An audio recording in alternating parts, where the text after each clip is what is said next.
there. Wow. Didn't see you there. Just having a little brewski on a Saturday night. Saturday night. Welcome to the We takes all kinds of podcasts today. Episode 250. Let's go. All right, guys. Bring it on out. Here we go. Where's the music? What song was I going to use? Hold on, guys. No. I got this. Where's my goddamn diners, drive-ins, and dives music at? Do I not have that anymore? Came prepared. Shit. We'll just do this. 250. It's the 250th anniversary of the United States. And the It Takes All Kinds podcast. And the It Takes All Kinds podcast. Today. Happy 250, Gavin. What a 250 it's been. We're recording this on Saturday, January 31st. You'll be hearing this on Tuesday, February 3rd. That's Carson, right. how the frick are you doing, dude? Terrible. So terrible. So freaking bad, man. I've never been worse, honestly. No, I'm doing good. I'm doing all right. It's a long week. Lots to talk about with that. It was some sad shit happen as it usually does, but in different ways this time. But I would love to get into that here in a second. But first, I would love to ask you in those little lips how you're doing. Doing all right. Pretty tired. I feel that. I'll drink. Hey, I'll drink to that. I'll drink to almost anything. Yeah, pretty tired. And yeah, I had a fun week. Last Saturday, I went to a vigil / protest. Mm-hmm. We gathered at a park and then walked to the area where the nurse Alex Preddy was shot and murdered by ICE agents in an area that I am particularly fond of and have particularly great memories at. So, and this happened in between like when we recorded and when the episode released. So we have not had a chance to. So talk it about was really cold. It was last Friday was also the general protest for Minnesota, and then yesterday was the general strike for the United States. Which I mean, I did participate in. I didn't buy anything, so there is that. Same here. I don't even think I did like any type of even purchase, but yeah. So that I'm glad to see that a lot of people are in support of that. I also went to a vigil Friday after work for Alex Preddy as well. So with at our hospital, which was very helpful, very peaceful. Yeah. So been an interesting week in that regard. And it is really impacting a lot of people's lives. And I think a lot of people, maybe who aren't in Minnesota, don't understand that. There are people who aren't going to the grocery store. There's people that are having all their things delivered. There's people who are not doing the activities that they normally like to do. There's impacts to workflows because they don't want to send workers out if they're going to be harassed and heckled by ICE every time that they leave their house. So even if you were to have them go and build a house, say, they won't let you do that. So then they're also stopping and still it was very interesting, the reporting over this week. They're like, we're having a meeting to get rid of ICE out of our state, and then like Thursday Trump's like, oh yeah, no, we're staying up there, and then like they're keeping all 3,000 ICE agents up here. So went to a game on Timberwolves game on Thursday, went to a Timberwolves game on Sunday, and I guess reverse of that, I went to a game on Sunday, and they were chanting ICE out anytime it was defense, so it'd be like defense, but instead they would be like ICE out. And then there was also some protesters outside before that game, and then there were protesters outside the game on Thursday, and they gave us a sign that said, chant general strike after the national anthem. So the protesters did? Yep. Yeah, I have it Nice. on my fridge. And So did they at that game you went to, because you were supposed to go to the game that they canceled. that they canceled and moved to Sunday. Yeah. So at that game they did the moment of silence for Peretti, Hmm. right? Hmm. Yeah, and they did one for Renee Good, I saw, and then they also, I know, recently had those Stand with Minnesota shirts on, Hmm. which I just want to say, like, I know it's not like the most in your face messaging of what Right. it is, but like it is cool to see an NBA team like standing with the community and showing their support for the community. You know what I mean? Like in Right. that sense, and like giving a moment of silence for two people who were murdered by ICE, for standing what's right. I mean, it should be what everybody's doing. Right. It's like it's cool, but it's also like, well, it's what everyone should be doing. But I think the reason why it rings a little hollow with sure, the Stand with Minnesota thing is because in 2020 the NBA had like the text that was like vote or like equal rights and like Black Lives Matter on the back of the jerseys that were a little bit way more political and way more in your face about like true, the George Floyd thing. So that's the other thing that's like, well, you had players in the bubble that were wearing much more provocative, I suppose, statements. So to yeah, stand with Minnesota, it should have just been like ice out of Minnesota. But there yeah, was also yep, some dunkers at the game that were wearing ice out Minnesota. hell yeah, nice, So nice. even that small gesture was nice. So Yeah, yeah, and nobody's, hopefully the NBA is not telling them not to wear that. I mean, I guess they're yeah, on exactly. broadcast, Yeah. but and also, uh, oh yeah, there was I think it was, I apologize, I can't remember what the WNBA team is in Oh, Minnesota, but one of the players came out with a sign. the WNBA is not happening right now, but it's in the That's what it was. unrivaled Or no, it league. was New There's York. Sorry, it was New York. It was New York Liberty, not Minnesota. It was a Yeah, I New think York it was Liberty Brianna player. Stewart, Yeah. and then there were a couple other smaller name WNBA players. They're still really good NBA players, WNBA Yeah, I mean players, they're in but the don't W. get me Yeah. wrong. But the one that stood out to me was Brianna Stewart, Hmm. or yeah, Brianna Stewart.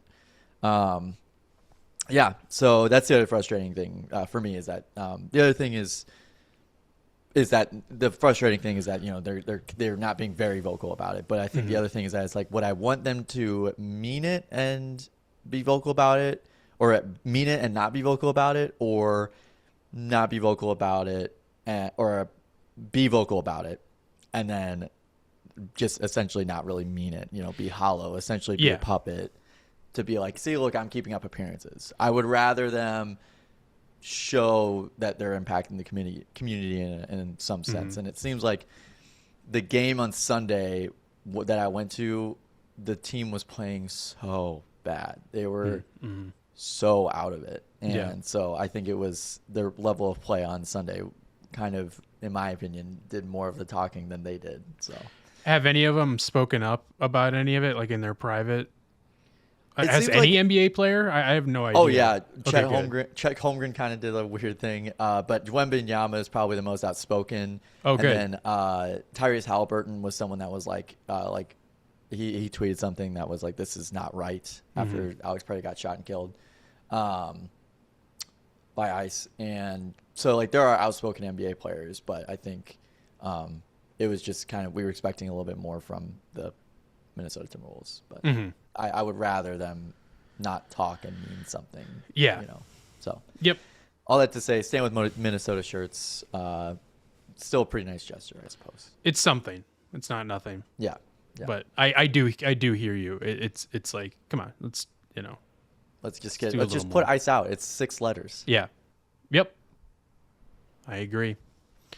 Well, yeah, good on you for going to those things, Gavin, and all that, and shout out to anybody who did participate in the general strike. And if you didn't, you got to work, Not, you got to do what you got to yeah, do. totally understand. Yeah, I can't stand these people because we posted something about it on office hours, and so many comments of like, this is so stupid. I got to work, and it's like, dude, you're good. do what you got to Yeah, do. if you have to No work, one is yeah, like I mean, making you do this, you know? Yeah. Just don't be going to like fucking Target and buying stuff. Like, if you can do something, like, is that so hard?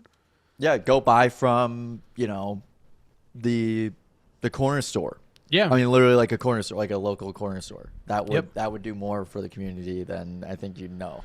Yeah. It's like, guys, nobody is like, there are people who, and fuck the people who are like, no, what are you doing? Like, you guys should be not doing anything and doing all that. Like, fuck those people. But like, you're good. They're not going to come like, Yeah, no one's hunting you down. yeah, no one. No one's hunting you down because of that. I Yeah. suppose. Yeah, exactly. Yeah.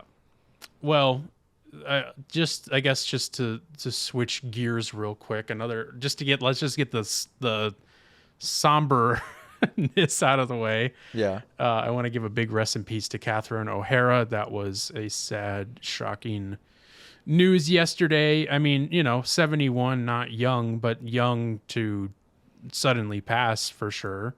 I think she had some heart issues or something that have been going on for a long time, and it sounds like that may have been the cause or something. But real sad, such a legend, one of my favorite actors of all time. She's obviously starring my favorite movie of all time, Beetlejuice. Home Alone 2. Right. Well, Home Alone in general.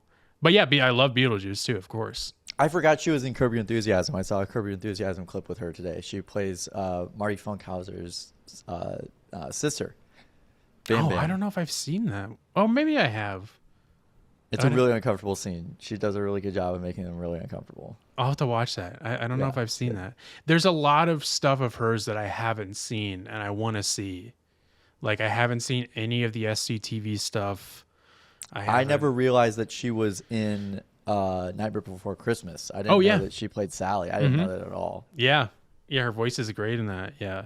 Yeah, super talented voice actor. She voiced a lot of stuff. Again, a lot of stuff I didn't realize either, too. So, but yeah, such a legend. So funny and cool.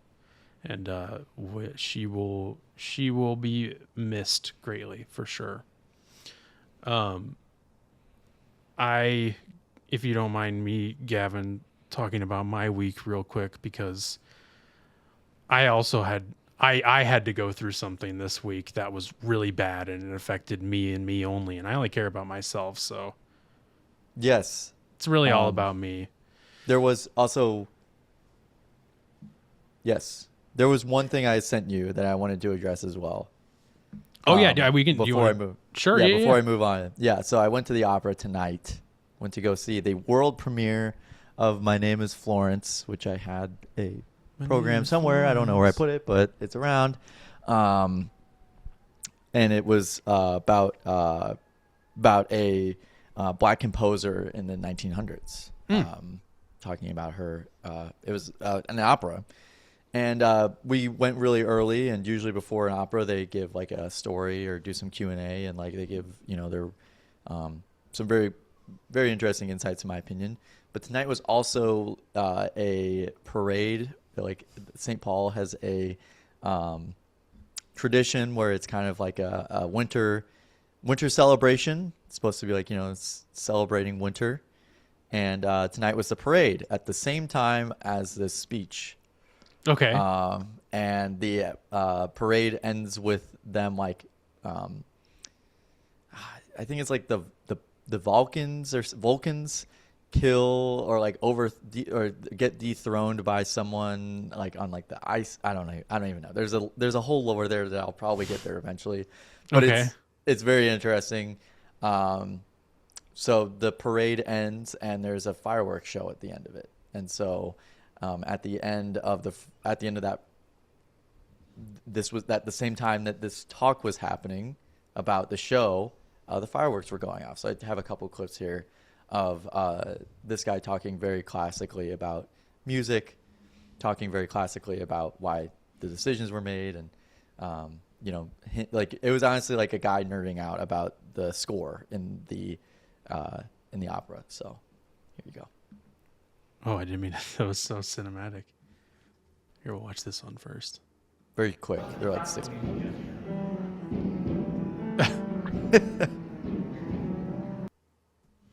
So there's that. So he's like playing the piano. He's like showing us stuff. Um, Pull that other one up. then the other one, they got loud too. Like there was one where it was like a huge just fireworks just going and going and going. Like it was ridiculous. Well, they're rose king. It's centered downstairs. So like this, it wasn't planned. It wasn't planned that this fireworks show was happening during this. It was just Yeah. that it happened. So it's just the contrast there was funny. So Coincidental that it's right outside yes, the giant yes, windows there. Yes. Well, that was probably fun to see. Yeah, Yeah. it was. A 2-for-1 show. Yeah. Don't So, have to be out in the Carson, tell cold. me about what was so awful about your week. You're no good, very bad, awful, horrible, no good, Just very bad week. awful. No, I mean it was just it was an annoyance that led to some funny things, but my apartment was being fumigated for these little things called termites and Termites. and usually termites are not a big deal in most climates, but it's very dry out here, and so they thrive on that dry wood. And Dry wood. they thrive on the dry wood.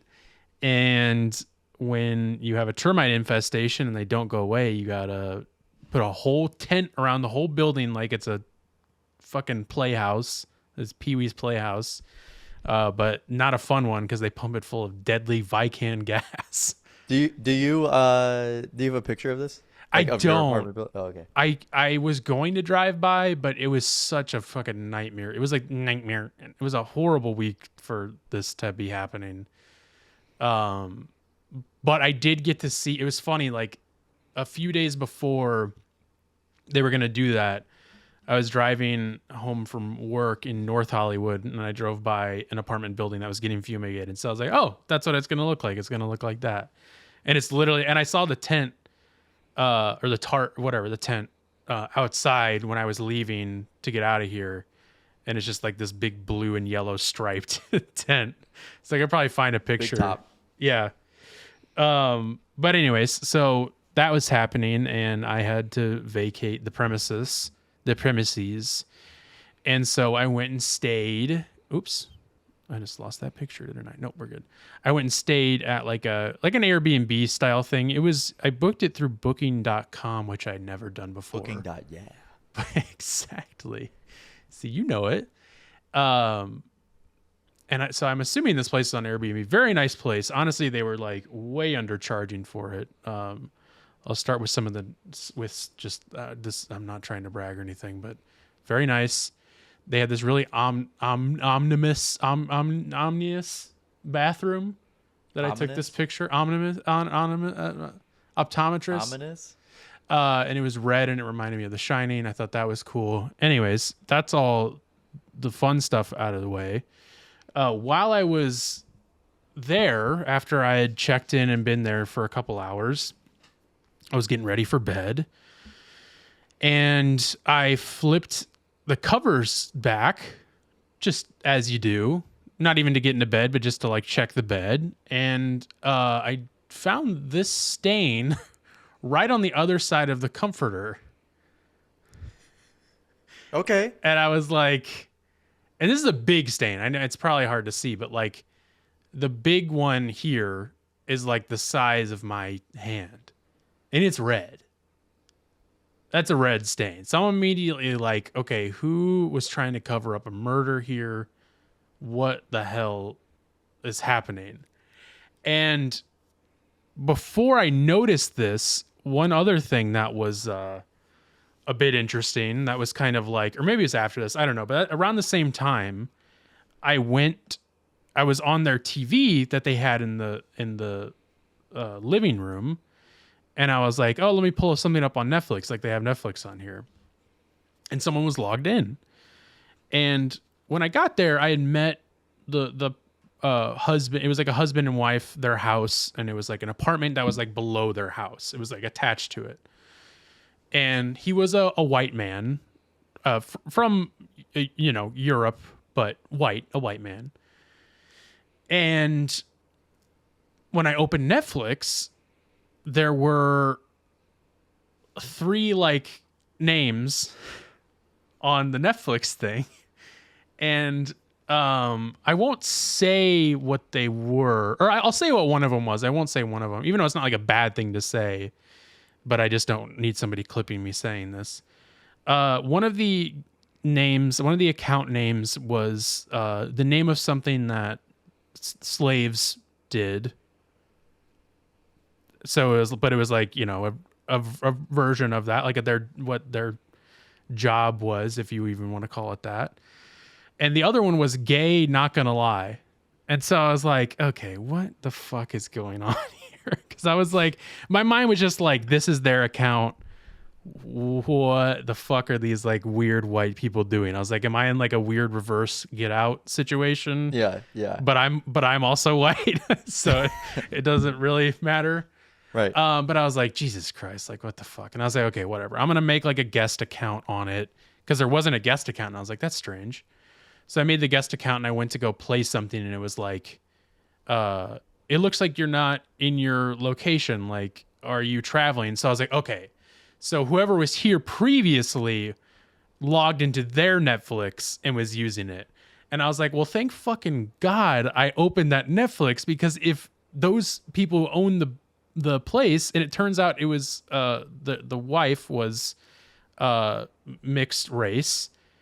And if she went down there and opened that Netflix and saw those usernames on there and just assumed it was me, could you imagine that? I was like, thank fucking God. Because whenever I was like, oh, that's not me, it just logged out of the account. And I was like, it's like, that's good. Let's just leave it there. I don't even like, I was just like, it was a whole thing. And then this fucking sheet thing.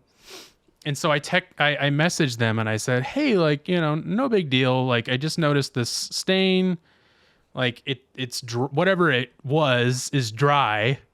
And so you were probably washed at least once. Yeah, I'm like, you know? it seems clean. Like, it's whatever it is like baked into this, because it was a comforter cover. It was like they put like a sheet over the comforter. And so I was like, no big deal. Just want to let you know. And so she came down the next day and looked at it, and she was like, oh, I think it's just foundation that got like baked into it when she washed it. And I was like, no big deal. And she gave me another. Or like a lipstick. That's what I was gonna say. That's what I kinda thought. Like lipstick. That's what I said to her, and she was like, oh, it's foundation. And I was like, okay.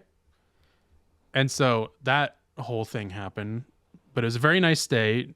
And one other thing I noticed that I didn't really think anything of it at first. It's just this piece of artwork, right, in the bathroom. Slay the day, shine your way, make the world your runway. The New York Press. And it just seems like, you know, just a standard, like, you know, something you get at like fucking Home Goods or whatever. And so I was like, oh, whatever, you know, it's just some Home Goods thing. And then I started looking a little closer. Yeah, I was gonna say, Yeah. I think I already see what's going on here at the bottom. Yeah, so let's start with the top here. I have a few other pictures, some close-ups here. So first of all, the date says New Yod Mude 11th Jali. It looks like it even doesn't even say that. It says July 1999. Yeah.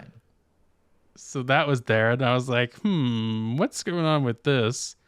And then this thing on the side is just like literally nonsense. These pictures are a little hard to read. I apologize. Yeah, this is like nothing. This doesn't even say anything.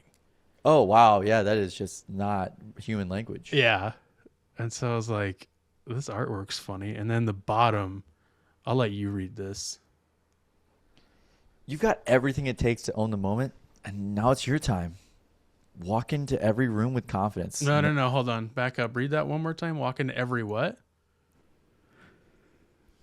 What is it? Walk into every ruse with confidence. No capital K, knowing you're bringing your unique magic with you. No. Don't ever let anyone... Magi. Oh, sorry. It's so condensed on here. You have no idea. Sorry. I'm gonna try. That's what it's like. It's like AI already does this. And it's just even worse.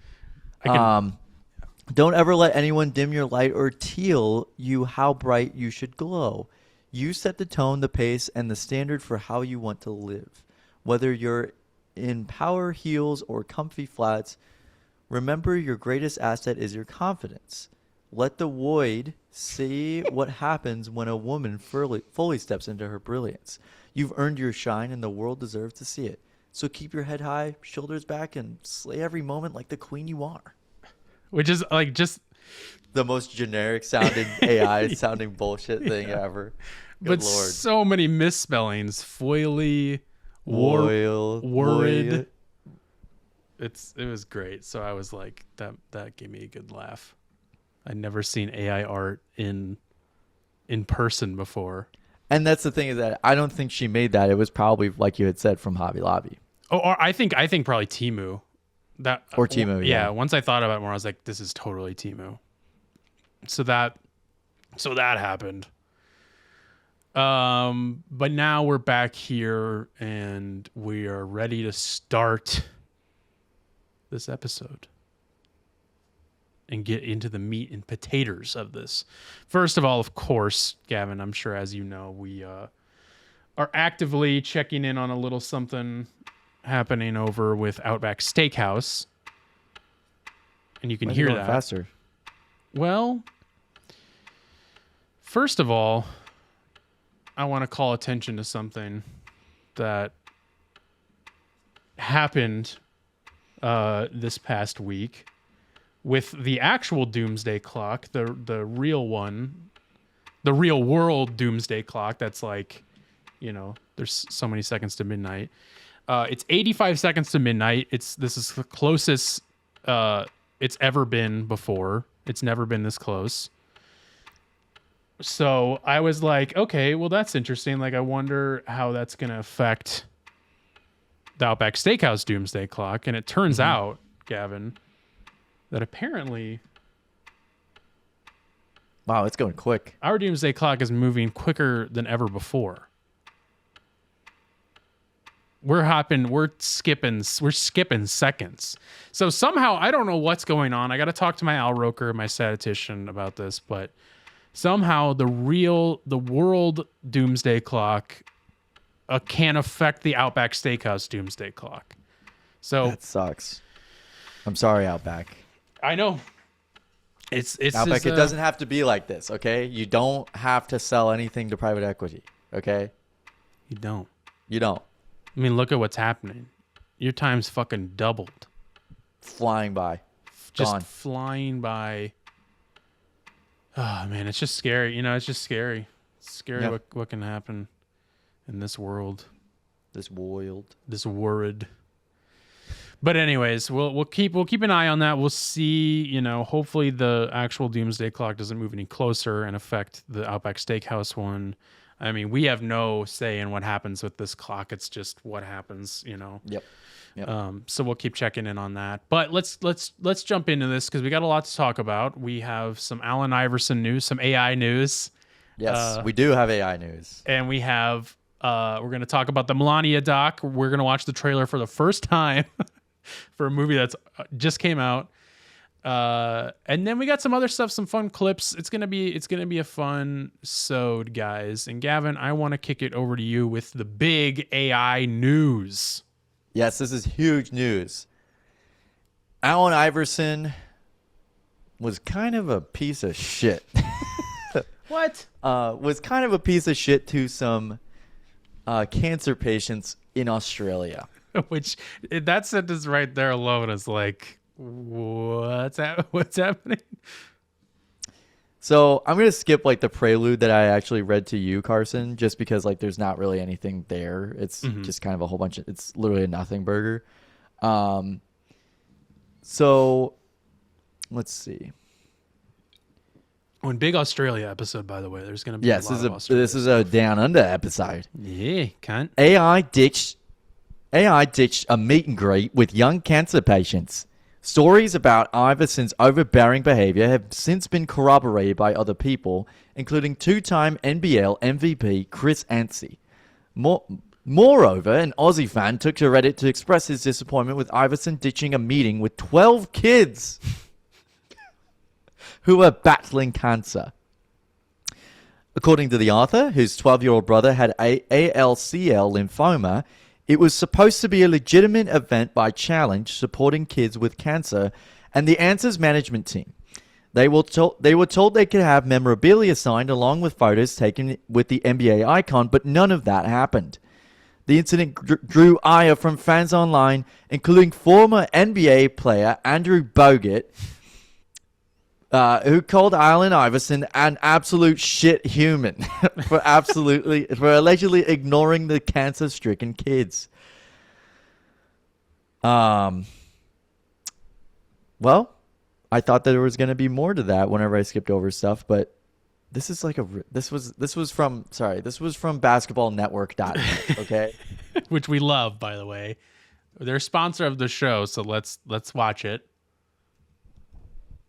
Okay, so here, I'll go to the actual post here. Okay. Hello, Reddit. I'm writing about this post about the NBA star player Allen Iverson. On the 22nd of January 2026, Allen Iverson came into Pavlo Prestige, Melbourne to meet 12 kids who are battling cancer. The experience was organized by Challenge supporting kids with cancer and Allen Iverson's management team. My little brother, who is 12 years old and is currently receiving chemotherapy for ALCL lymphoma, was so excited to meet one of his idols. He came out to be extremely disgusted and disappointed in Allen Iverson's behavior, and so were the other families. Firstly, we were all told we would get to sit with him from 10:45 to 11:30 a.m., and that did not happen. He was in the podcast room until about 12:30 p.m. and did not come out and apologize. Instead, his security did. We were waiting in a downstairs room with his security and with all the kids, and his security told us he was having a bad day and didn't want to come out. Shortly after, we were told to go upstairs to meet him, and we did not get to meet him. He refused to allow parents in the room with him, which quite frankly is weird. Once we were directed upstairs, we were escorted to the side of the room while he was doing a news interview. We went into the day being told we were going to get balls/jerseys and anything else we wanted signed, and to think of questions we wanted to ask him. That did not happen. After we waited hours, his security firmly told us he is not signing anything at all, and we did not get to talk to him at all, and he did not say a word to anyone. We were lined up, and all the kids got was a photo, and he did not seem impressed about that. He had his hands in his pockets and did not smile or put his arm around any kids in any photos. He knew the kids were sick and did not put any effort in or acknowledgement to that. Everyone was so disgusted in his behavior, it was honestly so disappointing. One of the families drove 6.5 hours to meet him, and the kids were so extremely sad in the end. He seemed to think he was better than everyone else, and it was obvious he did not want to have anything to do with a group of sick kids. As parents and siblings of children with life-threatening diseases, we are deeply disappointed in Allen Iverson's actions, and he needs to do better. First of all, I just want to call attention to something. Why, and no offense, but why is your 12-year-old brother, why is his idol Allen Iverson? Good question. I mean, I guess he's just watching like hype videos of him on YouTube, but it's just whenever I think of someone as being your idol, it's either like you were watching them when you were growing up or you watch them currently, but it's not like he's been out of the league for some time now. But kudos to him. I mean, at least like 12 years, 15 years. Yeah. This is also from Complex, seemingly responding to the claims. Iverson Complex is not Australian. I'm just kidding. Iverson spoke about the difficulties of adjusting to the time difference in another interview. It's tough, man. I've been here 10 days and the adjustment's been tough on me, he said. The time changes. We've been here. We've been on the plane like 4 times. It's a different time, Is that Allen Iverson? Allen Iverson's Australian? Yeah, that's right. Yeah. Sorry, go on. I'm sorry. Then former NBA player Andrew Bogut, who is Australian, also called out Iverson after the story went viral. Current/former NBA player did a tour of Australia and treated people poorly and didn't fulfill appointments and obligations, he wrote on a post on X, formerly Twitter. In other news, the sky is blue. Absolute shit human. No excuses for this. If anyone knows this family, please reach out. Wow.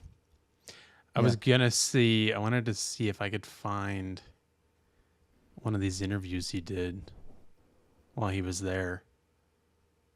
but I don't think I'm gonna find anything. Yeah, I mean, yeah, that's fucked. He's not a good guy, and apparently it's known that he's never been a good guy, easy to work with, and yeah, man, that's the one thing you don't fuck with is children. You give them their time, especially if you knew you're gonna be there. It doesn't fucking matter how tired you were or whatever. You dummy. Then today or yesterday, there was this from League Alerts on Instagram from Shabazz, which I think was, I don't even know. This doesn't sound real. It's real. It's real. Okay. They've got 458,000 followers on Instagram. Okay. How many does Ballsack have? We're getting there. All right. New information indicates Allen Iverson did not mistreat children at a cancer charity event, with issues stemming from event promotion and miscommunication rather than his conduct. Allen Iverson was reportedly only scheduled for photos, arrived on time, and space limitations restricted room access. And then there's like... the kids, but then go do 4 more events. Who's that? I don't know. It's Shabazz. Shabazz.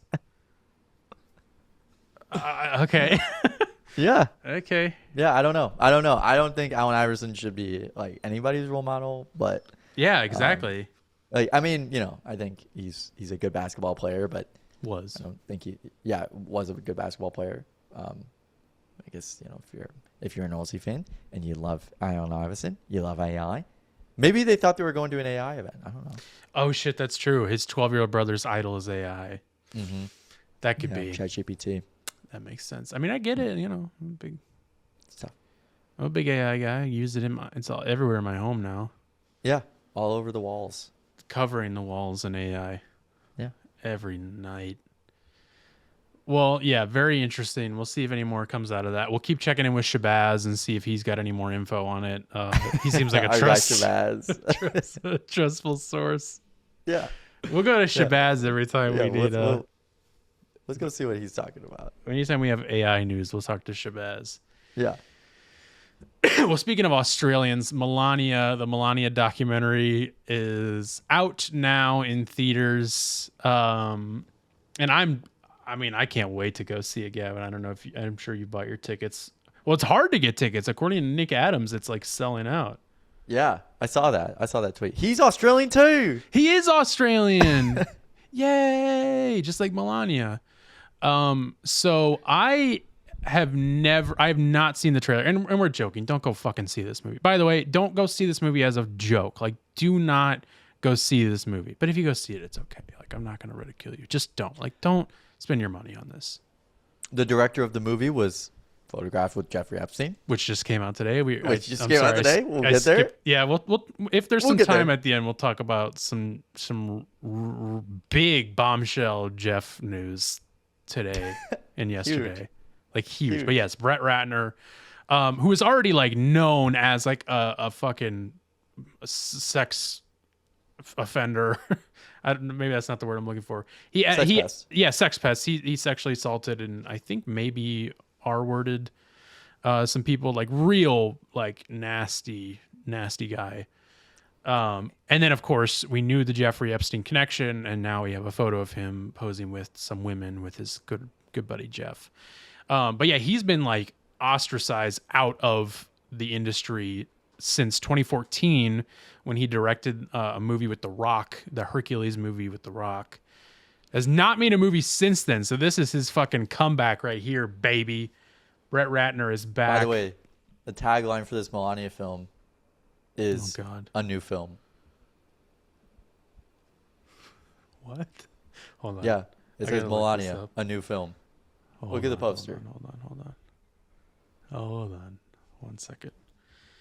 Melania movie poster. Melania, a new film. It really does say that. I'm not kidding. What the fuck does that mean? What does that mean? That means nothing. Hold on. I'm sorry. Let me fucking show this. That's the dumbest thing I've ever I've ever seen. Has anybody? Have people been calling? Oh yeah, it people out? have talked about this. Yeah. Oh people really? have talked I did about not know this. Yeah, this is showing up on my like film side of Twitter. Melania, a new film. A new film, Melania. Melania. It's like, yeah, Yep. yeah, it is a new film. Any film that comes out in the future or present is a new film. Wow. 20 Days to History. So I do know what the movie's about, but I've not watched it. It's also interesting that it's exclusively in theaters, but it's from Amazon because Amazon like doesn't. Actually, weirdly enough, like out of the streamers, Amazon is the one that like, in my opinion, this is not based in fact, seems to be the one that still for some reason will push for theatrical releases. Netflix doesn't. They like will do it, but like for a week they'll put something out in theaters. And it's like why they will K-pop never. Demon Hunters.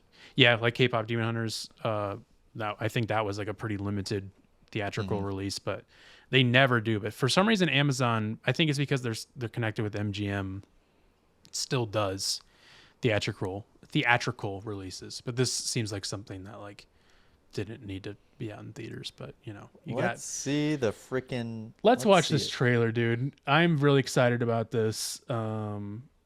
Because I legitimately have not seen this. I almost watched it last night, and I was like, nope, let's save this for the show. I think this would be a fun watch. Okay. Oops. Let's get us on screen there. And here we go. Here's the queen herself. Here we go again.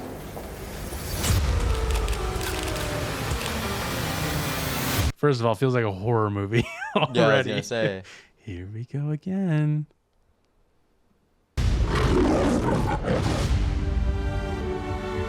You can come in. Come on in. And God's legacy will be that of peacemaker. You can come on in. Come on in. Peacemaker in the fire.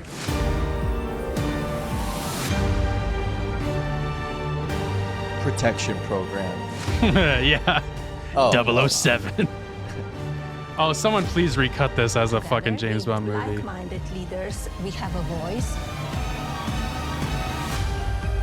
Is it safe? It is safe.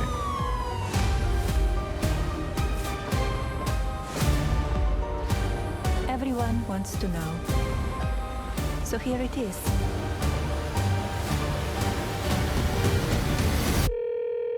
Hi, Mr. President. Congratulations. Did you watch it? I did not. Yeah, I will see it on the news.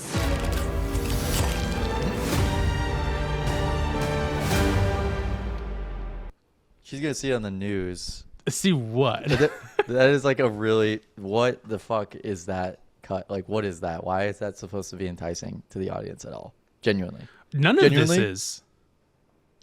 Genuinely, what is this movie about? Like, actually, what is this movie about?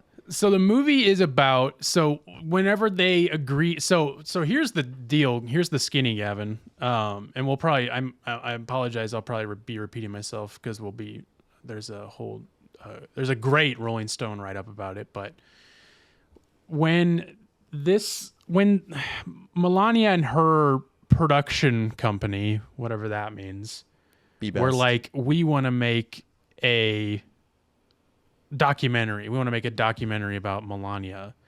They approached like multiple studios or multiple studios, I think, approached them. And it was like a literal bidding war for this documentary. Paramount, Disney, and Amazon. Because they all like are fucking bloodsuckers and want to kiss ass to President Trump. Paramount because they're trying to sell Paramount.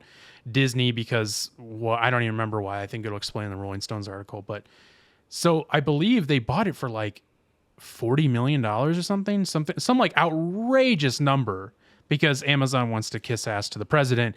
And literally this whole thing is like just seems like they're just like, Melania has done nothing. So let's do like a puff piece about her. So they like had to rush to shoot this.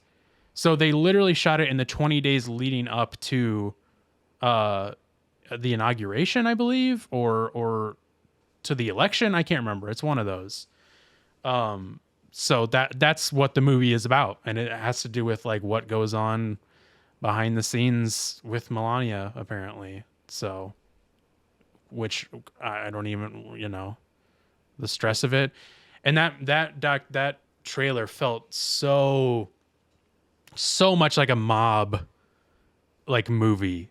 It's such mob wife shit. And like it just doesn't it just seemed like something that just seemed rushed. Oh yeah, totally. Like that's the thing, is that it's like they didn't have enough things to cut, so they just put in like anything. They didn't have enough interesting shit to show, so we'll just show her being like, "Is it safe?" It is safe. It is safe. Like, what are they talking about? Like, what are they talking? Nothing. And then it literally felt like a trailer for like a new Sopranos movie. Like gold everywhere in this shit. Like, what is the point of this? It's just as good as a new Sopranos movie too.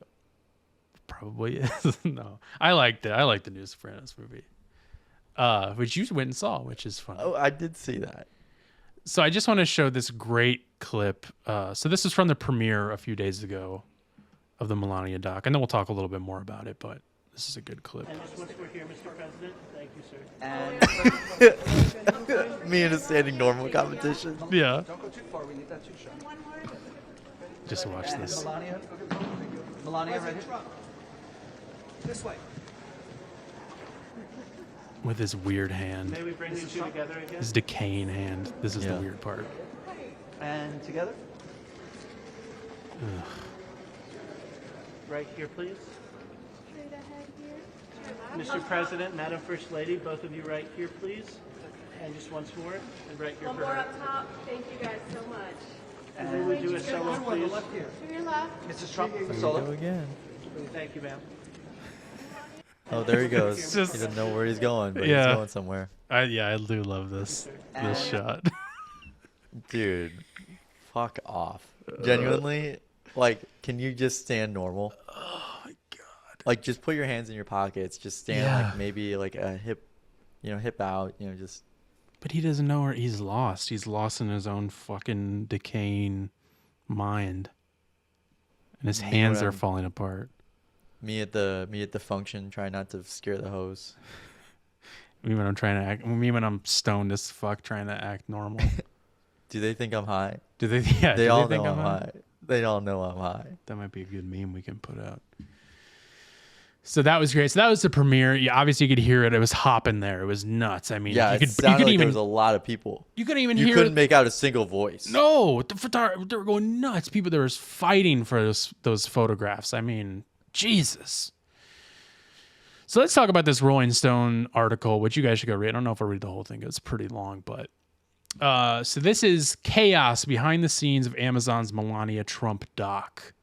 And then the little subheader here. Crew members say the worst part of working on the film wasn't promoting the Trump administration. It was having to work alongside accused sex pest Brett Ratner.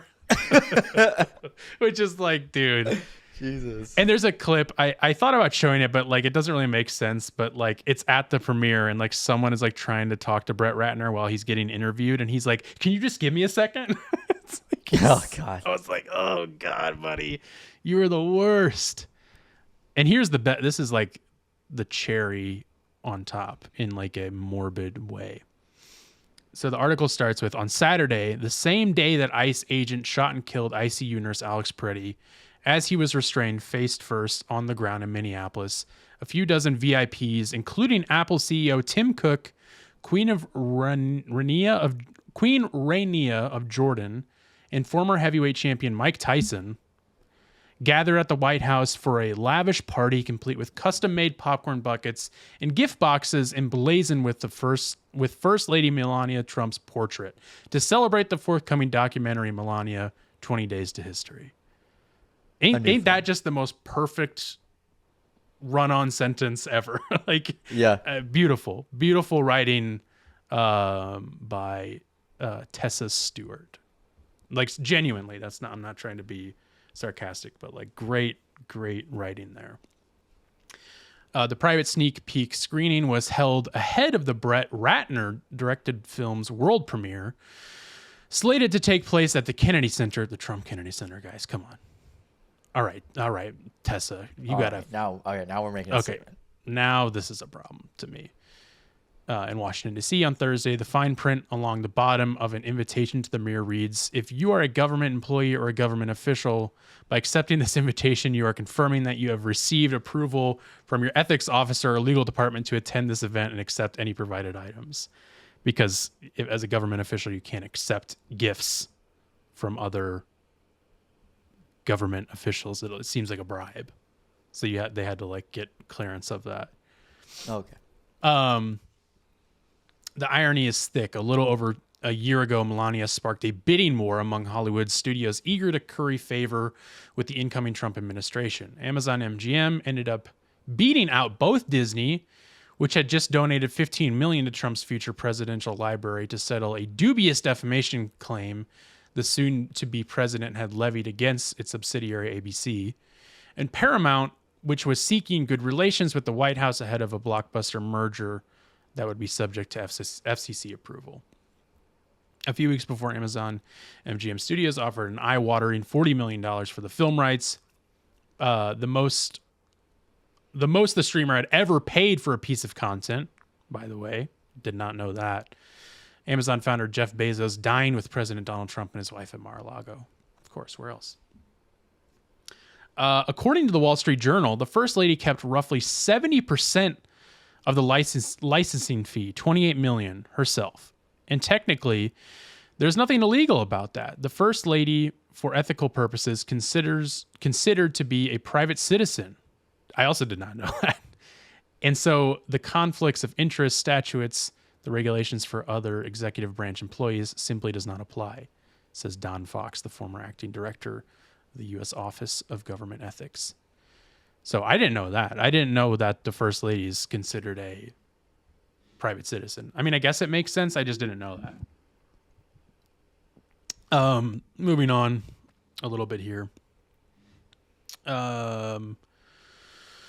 Amazon's purchase of the Melania set off a frantic scramble to get as much footage as possible of the First Lady in the weeks leading up to the inauguration. It was a chaotic process that involved hiring and coordinating 3 separate production crews working in Florida, Washington, D.C., and New York City. Each had its own heavyweight cinematographer. This is also a crazy part.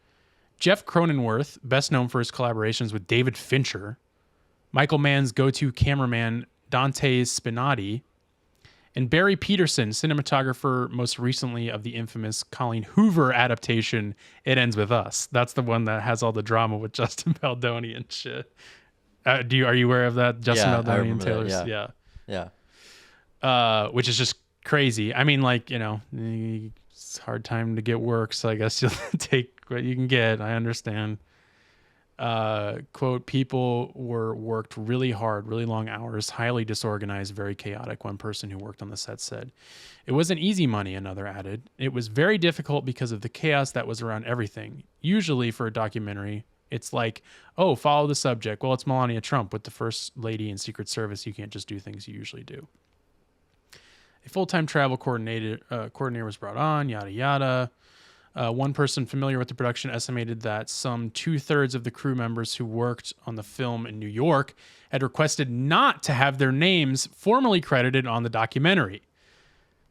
A separate person who will be credited on the film said that after experiencing the first year of Trump's second term, they now wish they had not put their name on it.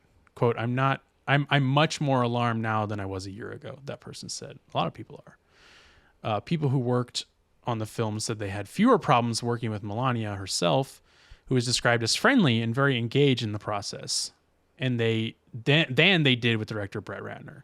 She was totally nice, one person said. She was the opposite of Brett Ratner. Melania is the first movie Ratner, who is known for directing the Rush Hour movies and X-Men: The Last Stand, has made since he was publicly accused of sexual harassment and assault by 6 women in 2017.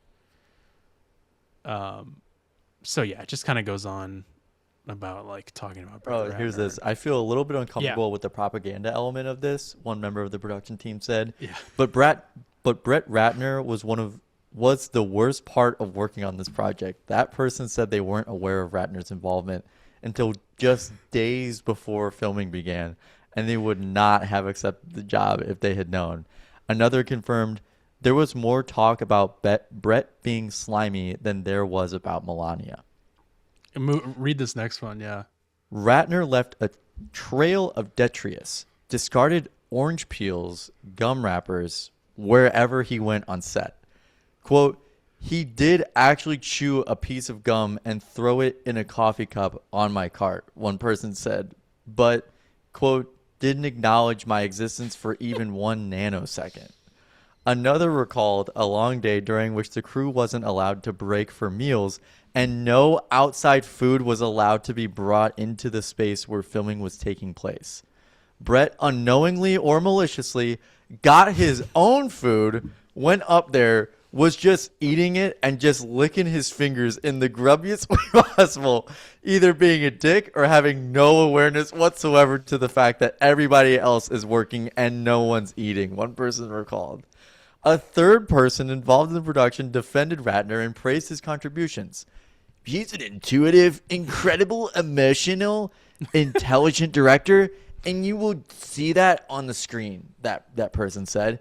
It's not just a documentary, it's a film. He's a filmmaker that can go long shots, big shots. He's seen everything from a different point of view than a documentarian. It's not clear how Trump and Ratner initially connected, but the director has become close with the president and his wife. He is reportedly living in a villa at Mar-a-Lago and is said to have continued to film the First Lady after production of the documentary concluded. Oh, right. Yeah. So they have like more content. He says that, actually, I want to show you this clip just to show, like, even in a split second, this guy's a fucking dickhead. Let me see if I can find this. This was so funny. Keep reading while I look for this. I apologize. A review of his political contributions indicates Ratner never donated to any of Trump's 3 presidential campaigns. To the contrary, records show multiple contributions to Hillary Clinton's during the 2016 race, as well as gift to Kamala Harris when she was still a California senator. Despite the unfettered access to the First Lady, described as extraordinary by people involved, and the exorbitant sums of money that went into the film, viewers shouldn't expect huge revelations about Trump's wife, who has largely remained a cipher even after decades in the spotlight. Some people are boring, one crew member said. Some people also never let their guard down.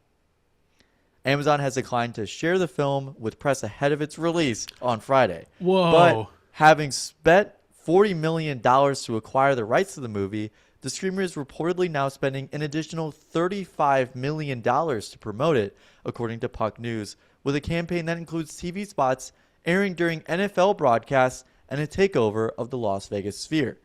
Whether or not the studio's involvement will pay off in ways other than goodwill from the Trump administration remains to be seen. That's crazy that they didn't let press see it. Yeah, that is really weird. Forecasts say maybe $1 million, maybe 5. Let me check that. Let me check. There's a great website, which the name is escaping me.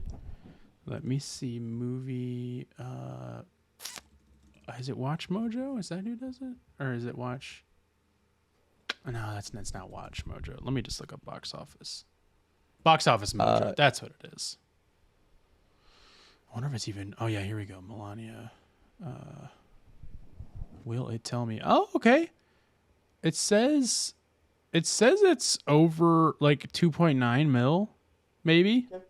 That's not official numbers. That's just like guesstimations. So, I mean, I'm not surprised. Like when I saw 1 million, I was like, no, I think more people are going to turn out to this than we think. Because but Markiplier's right movie has made 9 million. Let's go, dude. That's awesome. I'm gonna try and go see it at some point. I need to see that too. Yeah, well, we'll see. Once the weekend, we'll see what the weekend box office looks like for that. I do have this Brett Ratner clip that we can watch real quick because this is pretty funny. So this is Variety. Variety was there.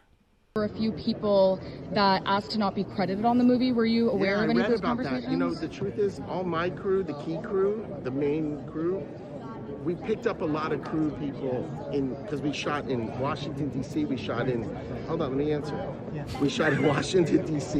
We shot in New York, and we shot in Florida.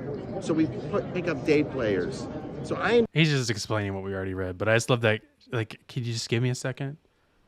It's just like, dude, you're such a slimy fucking dick. Such a dick. And for what? And for what? Last quote here. Unfortunately, if it does flop, one member of the Melania production team said, I would feel really great about it. Which is very good. Yeah. I mean, people who have seen it and have said it sucks, but I mean, our people are going to say it sucks and their people are going to say it's the best movie ever. So, right. I don't know. It's just, I think it was just Trump wanted to get her a present, make her do something. Yeah, and the audience ratings are 100% right now on Fandango. But on Letterboxd, they're like lower than anything ever. And the critic reviews are like 7% on Rotten Tomatoes. Wow, that's incredible. Yeah, I mean, there's like a part of me that's like, oh man, I kind of want to see this, but it's like I'm not gonna go see it in a theater. If I do ever want to waste an hour or two of my life, I'll watch it on streaming. You look like you just saw a ghost. 6,000 reviews, and it has a 1.3 star rating on Letterboxd right now. But I mean, yeah, probably none of those people have seen it. I was gonna say, but I don't. That's the thing. You can't verify that these people saw it. Yeah. One of my favorite reviews here: Melania will return in the Epstein files. Was she in the files at all? I don't know. A new film. This will do better numbers when it's streamed at the re-education camps. Oh dear God, Jesus. That made my stomach feel Abraham weird. Lincoln saw it and called it the worst experience I've ever had in a theater. I get it. Took me a second there. Well, we don't even have to worry about that anymore anyways, Gavin, because Hollywood is fucking done, dude. Yeah. This is a great clip, and I think that this really should signal the end to Hollywood as we know it. This is what fucking AI can do now, motherfucker. Yeah. Read it and weep.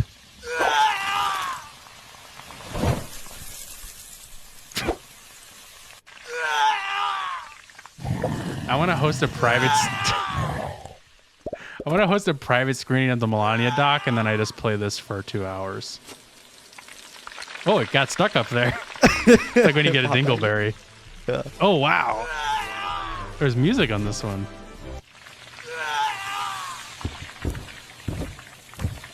All right. What is that? I don't know. Dude. I didn't like that he flared out like that. Ooh. That's a lot. Yeah. Oh, wow. McDonald's, too. Oh. Tell me next. I love that. Love that fried chicken from McDonald's. Yeah, for the audio listeners, that was those were AI generated pieces of food pooping into fryers and making a meal. So the first one was an egg roll pooping a spring roll. Mm-hmm. The next one was there's chicken, coffee, Cheetos, chicken. There was chicken that was pooping in there. It was great, man. You're gonna. I think that's it. It's done. I'm literally moving back home tomorrow. I mean, there's just no point. Computers are taking over. And they're all hanging from like bars above or sitting on the fryer. It almost seemed like fetish content. Yeah. Now that I'm thinking about it was 100%. That is what that is. But yeah, very weird shit. Yeah. We should recreate one of those. I think Blippi did one of those too. Yeah, I think. Yeah. Yep. Where he shits off the ladder. You know what I'm talking about, right? Christ, I know what you're talking about. I've never seen it. I just know of it. Oh my God. I need that. I like. Okay. Quick sidebar. Please. Here. My favorite part of that is that the only reconstruction of that video exists as a fucking drawing. Oh, really? I mean, Shake. apparently It's a it's Harlem still Shake video. It's apparently still out there. It's a Harlem Shake video too. Yeah, but he tried to have that shit wiped. Oh yeah, no, I mean, which is weird because he didn't. The wipe. only surviving clip for a long time was the drawing. Was the drawing. Yeah. But what were you saying? I'm sorry, you said something. I interrupted you. You laughed at your own joke. Oh, what did I say? Oh, he's trying to wipe it from the internet, even though he didn't wipe it. It's not that funny. Here's my favorite piece of anti-ice propaganda I saw this week, Gavin. I haven't shown you this yet. Hate ice. Ice is so dangerous. Ice hurts people. The world would be a lot better without ice.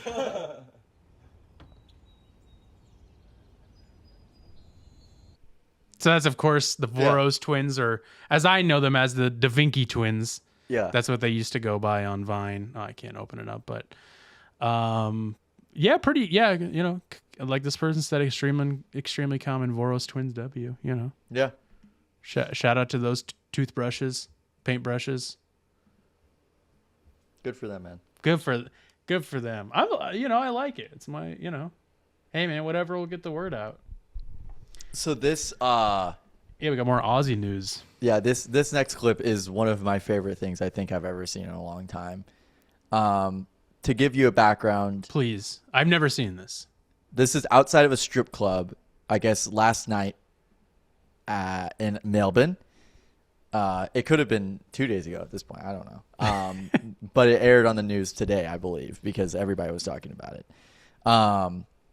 You see a chair strike this man in the back of the head. Turns out that it was his friend who threw the chair. Okay. And the friend was trying to throw it at a security guard for throwing them out. Oh, no. Okay. So here's the full clip. 43 seconds A long. chair thrown outside a strip club hits a man in the head and he goes down hard. It happened here around 9:20 last night on King Street in the city outside Bar 20. The man and a mate had been inside but were thrown out.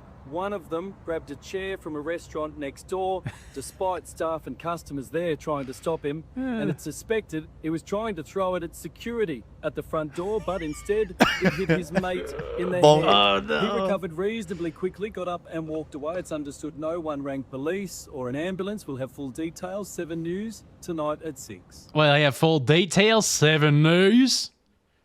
Wow. And then, as I was getting ready for the episode, as I was scrolling Twitter, that's how I get ready for the episode.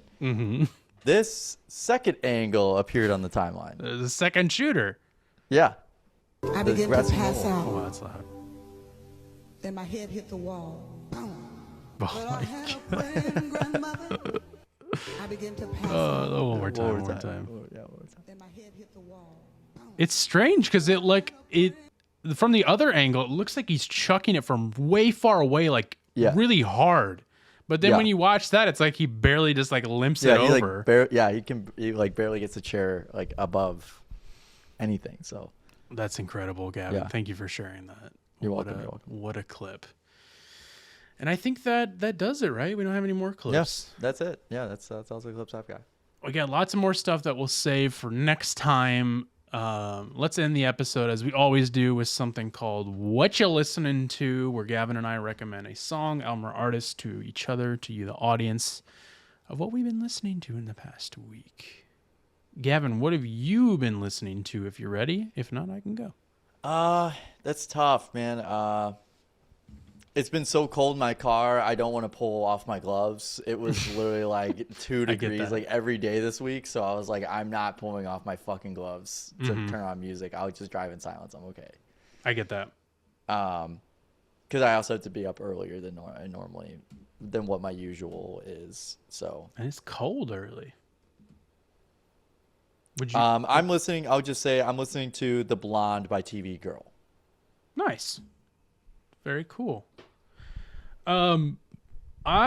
This week, man, there was like a bunch of things I was gonna recommend, and then out of nowhere, this band Pure again, which if you remember, I recommended that on our New Year's episode, if you will. as my favorite single of 2025. Was their first single. And just out of nowhere, this week they dropped another single called Dogma Dance, and it's fucking incredible. It's so good. I'm just like, release the album, release an EP, give me more. This is like exactly what I'm looking for. This is exactly. There he goes. That's a really old callback. Oh my god. Oh yeah, I still That's think like- about it because you used to say it all the time, and I've never. I don't say it a oh, lot. I've seen the clip. This is exactly. This is exactly. It's just so good. It's like it's what I'm looking for in metal music right now. It's this weird like droning sounds and like hellscapes of music that are like beautifully This is exactly what I've been waiting for. And it's great. Dogma Dance, Pure. That's what I'm listening to this week. Fucking incredible, mate. Let's get out of here, brother. I got to go see the Melania doc. No, I'm going to go. We're going to play it? Liberty. Doing what? I'm at Asher's house. Your mom's on her way to get you. Why are you playing that? Okay. I'm fucking pissed. I don't know. That's right underneath my outro song. Sorry. Well, everybody, thanks for listening to It Takes All Kinds this podcast episode 250. 250. 250. That's why I'm having a beer for the first time. I'm breaking edge to have a beer. God, keep watching, keep subscribing, keep doing it. Is whatever you do to our episodes. We'll be here making the episodes, and that looks like it was really good.